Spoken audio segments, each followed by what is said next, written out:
2000 में उनको मुख्यमंत्री बनना था, 2012 में नहीं बन पाए, लेकिन फिर 2014 में बने। तो उनका जो ये 3 वर्ष का कार्यकाल है और अब तक जितने मुख्यमंत्री रहे उन पर उनका ये कार्यकाल भारी पड़ता हुआ दिखाई देता है। अगर उनको आज मुख्यमंत्री का चेहरा घोषित कर दिया जाए तो कांग्रेस पार्टी में बदलाव देखने को मिलेगा, बहुत सारी सीटें आएंगी। लेकिन निश्चित रूप से हरीश रावत जी कांग्रेस ही नहीं, हम उत्तराखंड में तो सभी पार्टियों में सबसे बड़े नेता अगर के रूप में किसी को देखा जाता है तो हरीश रावत जी को देखा जाता है। फिर से कानपुर से चुनाव लड़ेंगे? देखिए, मैं कानपुर से टिकट मांग रहा था, मैंने बहुत मेहनत भी की थी, लेकिन नहीं किस्मत में उस समय होगा। और बाद में पार्टी ने मुझे इतना बड़ा, मेरे जैसे अदना से कार्यकर्ता को इतना बड़ा टिकट दिया, एमपी लोकसभा लड़ाने का काम किया। पिताजी इतने बड़े पद पे हैं, इसका फायदा तो मिलता होगा? बिल्कुल मिलता है, ये तो मेरी खुशकिस्मती है कि मैं उनके घर पैदा हुआ। मतलब टिकट मिलने की आशंका ज्यादा रहती है, संभावना ज्यादा रहती है। मुझे 25 साल लगे कांग्रेस का टिकट पाने में। नमस्कार दोस्तों, आज हरीश रावत जी की ज़िंदगी को लेकर डॉक्यूमेंट्री बनाई गई थी, उसकी पेशकश थी और इसी को लेकर हमारे साथ है वीरेंद्र सिंह रावत जी। रावत जी, आज आपके पिताजी की जो चुनावी राजनीति है, जो राजनीति की ज़िंदगी है, उसको लेकर आज डॉक्यूमेंट्री बनाई गई है, उस पर कैसा लग रहा है आपको?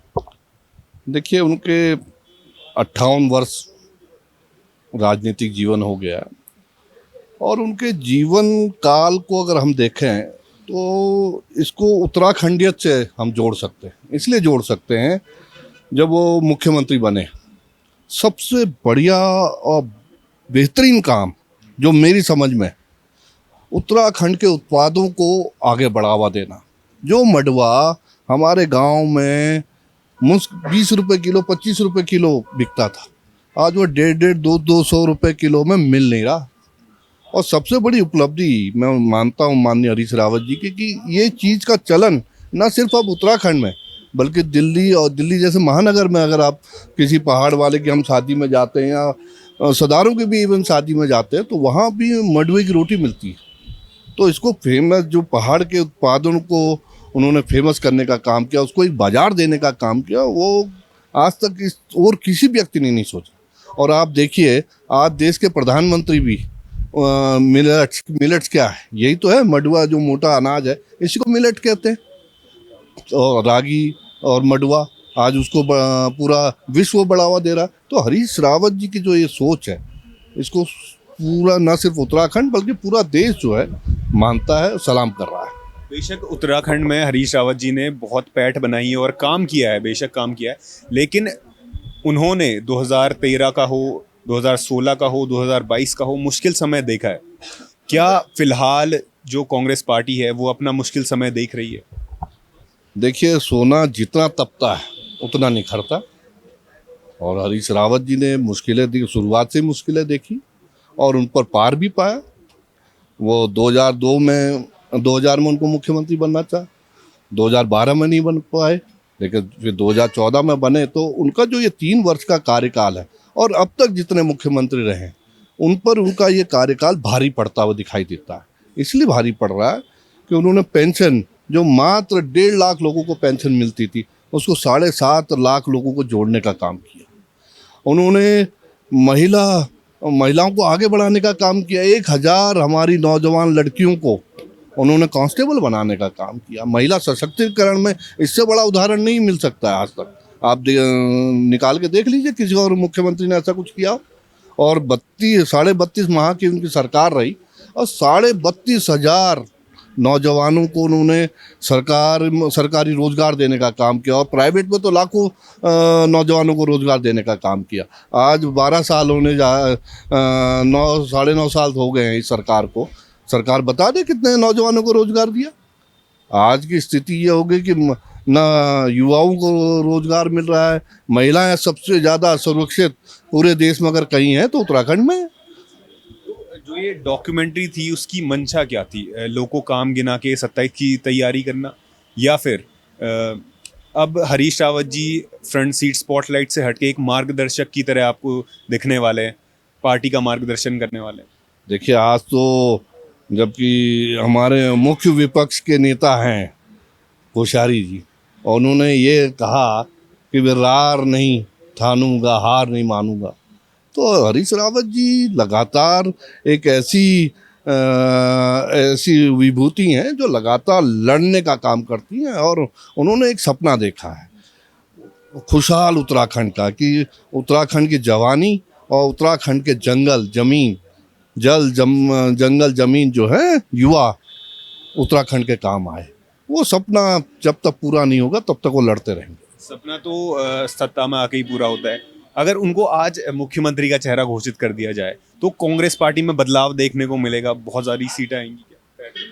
लेकिन निश्चित रूप से हरीश रावत जी कांग्रेस ही नहीं, हम उत्तराखंड में तो सभी पार्टियों में सबसे बड़े नेता अगर के रूप में किसी को देखा जाता है तो हरीश रावत जी को देखा जाता है। और उनकी जो नीतियां रही हैं वो हमेशा नौजवानों के प्रेरक रही है। उन्होंने नौजवानों के लिए काम किया, उन्होंने महिलाओं के लिए काम किया, और उनकी नीति ऐसी रही कि उत्तराखंड विकास कर सके। तो क्या पार्टी का विकास हो पाएगा अगर उनको चेहरा घोषित कर दिया तो?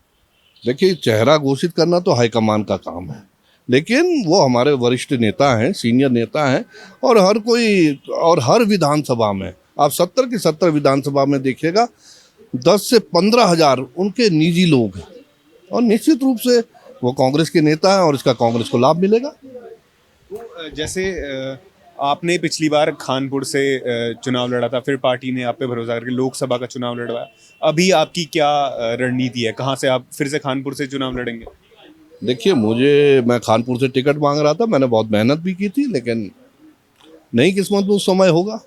और बाद में पार्टी ने मुझे इतना बड़ा, मेरे जैसे अदना से कार्यकर्ता को इतना बड़ा टिकट दिया, MP लोकसभा लड़ाने का काम किया।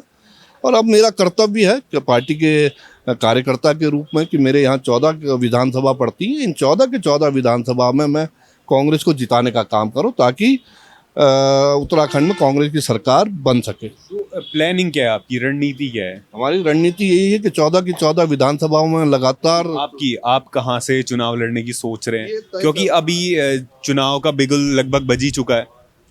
देखिए, ये तय करना पार्टी का काम है। मैं एक कार्यकर्ता हूँ, कार्यकर्ता के रूप में 14 की 14 विधानसभा में मैं काम कर रहा हूँ, और मेरा प्रयास रहेगा कि 14 की 14 विधानसभा में कांग्रेस की झोली में डाल सकूँ। तो पिताजी इतने बड़े पद पे हैं, इसका फायदा तो मिलता होगा आपको? बिल्कुल मिलता है, ये तो मेरी खुशकिस्मती है कि मैं उनके घर पैदा हुआ। तो मतलब टिकट मिलने की आशंका ज्यादा रहती है, संभावना ज्यादा रहती है।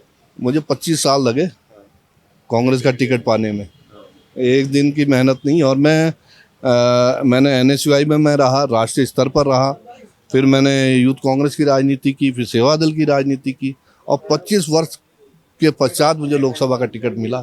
तो एक 25 वर्षों का संघर्ष रहा मेरा। तो 27 के लिए क्या रणनीति है, क्या तैयारी है, क्या समीकरण बैठ रहा है आपका उत्तराखंड में? क्या फिर से कांग्रेस आ पाएगी? देखिए, वो अंग्रेजी की कहावत है, it is written on the wall, Congress is coming and BJP is going. Bhajpa जा रही है, कांग्रेस आ रही है। उसकी वजह ये है, आज बेरोजगार नाराज है, आज युवा बेरोजगारी में उत्तराखंड नंबर 1 है, महिला सुरक्षा में नंबर 1 है। आप अंकिता भंडारी का हत्याकांड आप देखिए, आज तक उस VIP को सजा नहीं दे पाए, उसका खुलासा ही नहीं कर पाए। तो कहीं ना कहीं इनकी नीयत में खोट है। कांग्रेस क्या चाहती है कि लोग परेशान होकर कांग्रेस को वोट दे, या फिर कुछ रणनीति है, स्ट्रेटेजी है कुछ? नहीं, हमारी स्ट्रेटेजी काम करने की है।